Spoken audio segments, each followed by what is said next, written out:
Hey you guys, in this digest, Boring Company's success in Las Vegas, Tesla forgot to pay utilities, and SpaceX will get a series. About Tesla. Tesla is starting to export made-in-China Model 3 vehicles to Europe, something they said they didn't plan to do. Fremont has probably got its hands full with Model Y production, and since Tesla is ramping up capacity at Gigafactory Shanghai, it makes sense to send Model 3s from China to Europe, at least until the Gigafactory Berlin is up and running. Tesla is also preparing to launch Model Y production at Gigafactory Shanghai, and a local analyst suggests that it could quadruple Tesla's sales in the country. Meanwhile, Elon Musk says that Tesla will start production of the 7-seater version of the Model Y with a third row next month. I wonder if those are going to be rear-facing seats. Tesla has updated its vehicles with a new efficiency package that enables the longer range, and is also bringing these new improvements to owners of current Model Y vehicles in a new software update, although we're not sure if it's all the Model Y vehicles or only some of them. Tesla has also officially launched the Model 3 refresh, and a lot has changed. Model 3 is not the only one getting that many changes, though. Tesla has cut the Model S price by $3,000, but then Lucid announced the price and specs of the base version of the Air that is expected to compete with the Model S. Elon definitely noticed and announced that the price will change again to $69,420. Tesla has removed its no questions asked 7-day return policy. It's unclear if many people were using it, and if it was cancelled because it wasn't that popular or because it was too popular. Tesla is looking into moving current and future vehicle programs to steer-by-wire, which eliminates the physical connection between the steering wheel and the wheels of a car. Tesla is building a new team to design motors, gear trains, and chassis in Texas. I guess we'll see what happens next, but steer-by-wire is prohibited in most countries. Tesla is contacting its customers in Massachusetts to lobby for them to vote against a new initiative that will allow independent repair shops and mechanics to have access to the telematics systems. Tesla claims it would weaken its cybersecurity, and also notes that NHTSA supports its view that it could make vehicles more vulnerable to cyber threats. Tesla has filed an air quality permit application in Texas, in which they mention a cell manufacturing unit to produce the battery packs that are installed in the vehicle. This is the first step for Tesla to be able to deploy battery manufacturing capacity at Gigafactory Texas. The filing doesn't reveal the production capacity, but as Electric pointed out, the automaker is planning to produce Model Y, Model 3, Cybertruck, and Tesla Semi vehicles at the factory, so it must be a lot.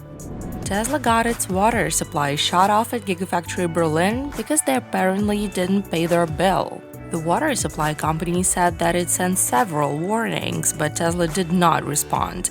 Of course, they had to temporarily stop construction work at the site. Just imagine a person who had to tell Elon Musk they just forgot about utilities. But let's get back to batteries for a second. A Tesla battery research partner showed updated test results pointing to batteries lasting over 15,000 cycles, or the equivalent of over 3.5 million kilometers in an electric car. Most impressively, the batteries show very little to no capacity degradation when they're discharged between 25 to 50%, which is actually how most people use their cars.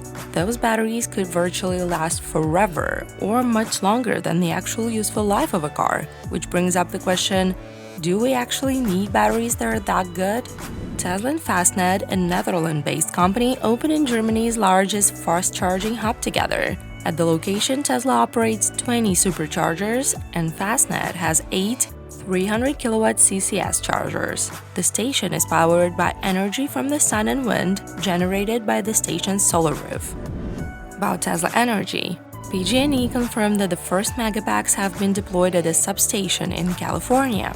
The project is set to become the world's largest battery project. 256 Tesla Megapack battery units are expected to save the electric utility over $100 million over 20 years. About the Boring Company. The Boring Company has taken the first step to expand its transportation system in Las Vegas.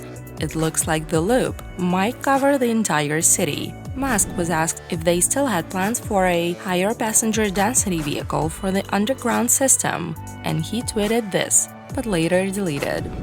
About SpaceX. SpaceX has successfully orbited another batch of 60 Starlink satellites, landed the Falcon 9 booster that launched it for the 7th time, and caught both fairing halves. One of the two halves apparently tore through the ship's net, but it's fine. The Starlink 14 mission is set to October 21st. Meanwhile, Starship SN8 went through static fire testing. The 3 Raptor engines worked perfectly, but we don't know the results yet.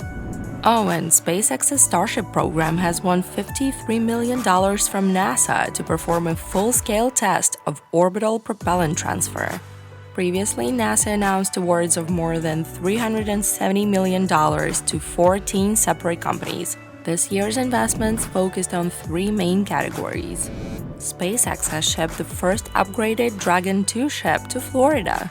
They say that cargo Dragon 2 will be able to carry 50% more science payloads than the original cargo Dragon.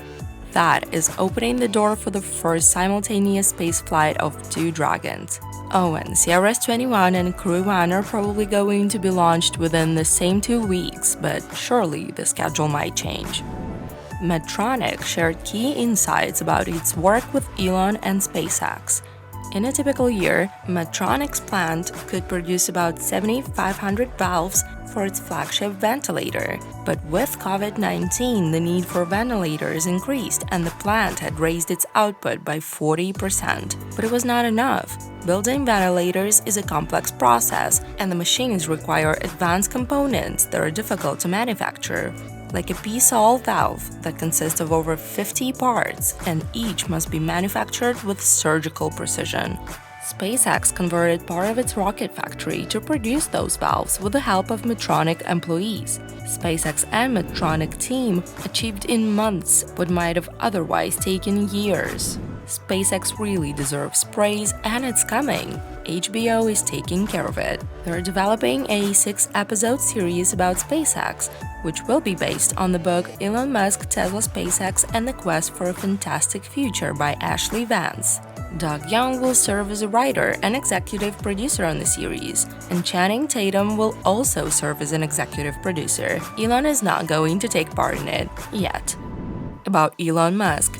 Elon Musk was targeted by MSCHF, a mysterious company that has done strange product drops and stunt marketing campaigns. It's been described as an anti-capitalist group, but it has done deals with brands in the past and taken more than $11 million in outside investments.